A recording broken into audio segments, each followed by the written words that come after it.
नमस्कार, आप देख रहे हैं राजीव टाइम्स। मैं हूं आपके साथ ऋतु साहू। रुक करते हैं खबरों की ओर। कांग्रेस अध्यक्ष मल्लिकार्जुन खड़गे के महाकुंभ पर दिए गए बयान को लेकर मध्य प्रदेश के मंत्री विश्वास सारंग ने तीखी प्रतिक्रिया दी है। सारंग ने कहा कि खड़गे का बयान सनातन संस्कृति, हिंदू धर्म और उनकी परंपराओं का अपमान है। कांग्रेस नेताओं को हिंदू परंपराओं का सम्मान करना नहीं आता। यह देश सनातन धर्म को मनाने वालों का है और महाकुंभ जैसी परंपरा को खड़गे समझने में असमर्थ है। उन्होंने खड़गे पर आरोप लगाते हुए कहा कि वे इटली की मानसिकता से प्रेरित होकर हिंदू धर्म का अपमान कर रहे हैं। सारंग ने यह भी कहा कि कांग्रेस अपनी राजनीतिक रोटियां सेकने के लिए सनातन धर्म के खिलाफ बयानबाजी करती है।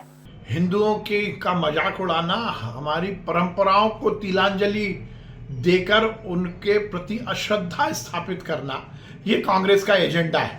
इटली की कांग्रेस ऐसे ही चलेगी। खड़गे जी भूल रहे हैं कि ये सनातन को मानने वालों का देश है। इस तरह की बातें करके उन्होंने हिंदू धर्म का अपमान किया है। महाकुंभ की परंपरा और उसकी गंभीरता को वो समझते नहीं है। अपनी राजनीतिक रोटी सेकने के लिए और 10 जनपद पर उनकी बात बनी रहे, इसलिए इटली की भाषा बोलकर यदि हिंदुओं का अपमान करेंगे तो ये कहीं भी किसी भी तरह इजाजत योग्य नहीं है। खड़गे जी को माफी मांगनी चाहिए। ये करोड़ों करोड़ों उन संतों का अपमान है जो महाकुंभ में अपने कैंप के माध्यम से लोगों को आशीर्वाद दे रहे हैं।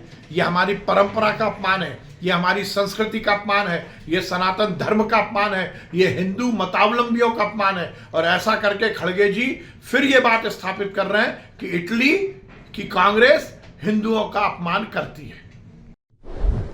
बीजेपी विधायक रामेश्वर सन्ना ने कांग्रेस अध्यक्ष मल्लिकार्जुन खड़गे के बयान पर तीखा पलटवार किया। उन्होंने कहा कि कांग्रेस सनातन परंपराओं का अपमान कर रही है। गंगा, गीता और गौ माता भारत की आत्मा है, लेकिन कांग्रेस उनके खिलाफ बयान देकर सनातन धर्म विरोधी मानसिकता दिखा रही है। शर्मा ने खड़गे को सार्वजनिक रूप से मांगने की चेतावनी दी और कहा कि अगर ऐसा नहीं हुआ तो जनता कांग्रेस का गंगा घाट पर पिंडदान करेगी। लोकायुक्त ने ग्वालियर आरटीओ के पूर्व कांस्टेबल सौरभ शर्मा को कोर्ट परिसर से बाहर से हिरासत में लिया। कोर्ट ने सौरभ को आज पेश होने का आदेश दिया था। सौरभ के वकील ने इस गिरफ्तारी को गैरकानूनी बताया और कोर्ट से सुरक्षा और मेडिकल जांच की अपील की है। लोकायुक्त ने मामले को जल्द ही अदालत को रिपोर्ट सौंपने की बात कही।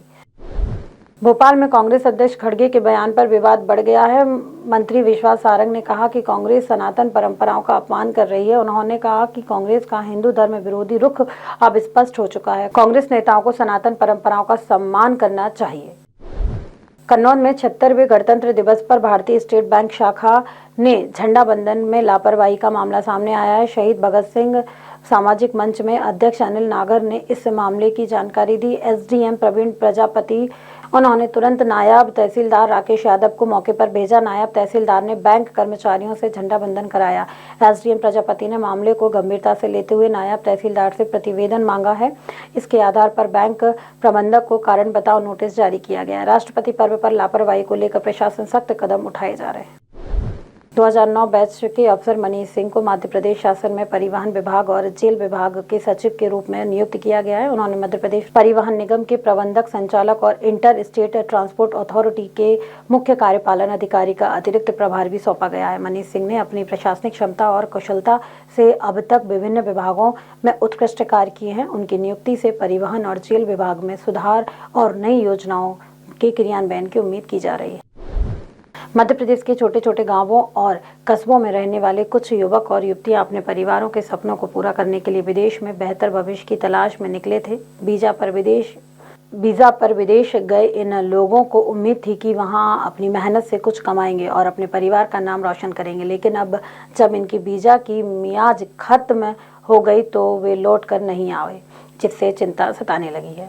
दरअसल इन लोगों के साथ कुछ ऐसा हुआ जो किसी के भी सोचने की सीमा से बाहर था। ये लोग कंबोडिया, थाईलैंड, म्यांमार और वियतनाम जैसे देशों में फंसे हुए हैं और किसी तरह की मदद से दूर हैं। आदेश है कि इन लोगों को बंधक बना लिया गया है और उन्हें मजबूरन साइबर अपराध करने के लिए उपयोग किया जा रहा है। इनकी तलाश अब पुलिस ने शुरू की है। गृह मंत्रालय और विदेश मंत्रालय ने एक साथ मिलकर इस मामले पर गंभीरता से ध्यान दिया है। पुलिस को निर्देश दिया गया है कि वे इन लोगों के पते पर डोर टू डोर संपर्क करें और उनके परिवारों के से संपर्क साधकर उन्हें वापस लाने की कोशिश। इधर इन परिवारों में दहशत और चिंता का माहौल है। ये परिवार अब दिन रात अपने प्रियजनों के वापस आने का इंतजार कर रहे हैं।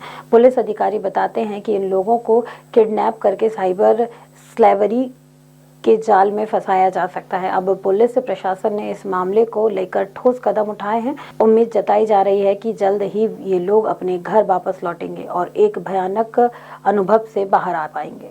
खबरों में फिलहाल इतना ही। देश दुनिया की तमाम खबरों से जुड़े रहने के लिए देखते रहिए राजीव टाइम्स। मुझे यानी ऋतु को दीजिए इजाजत। नमस्कार।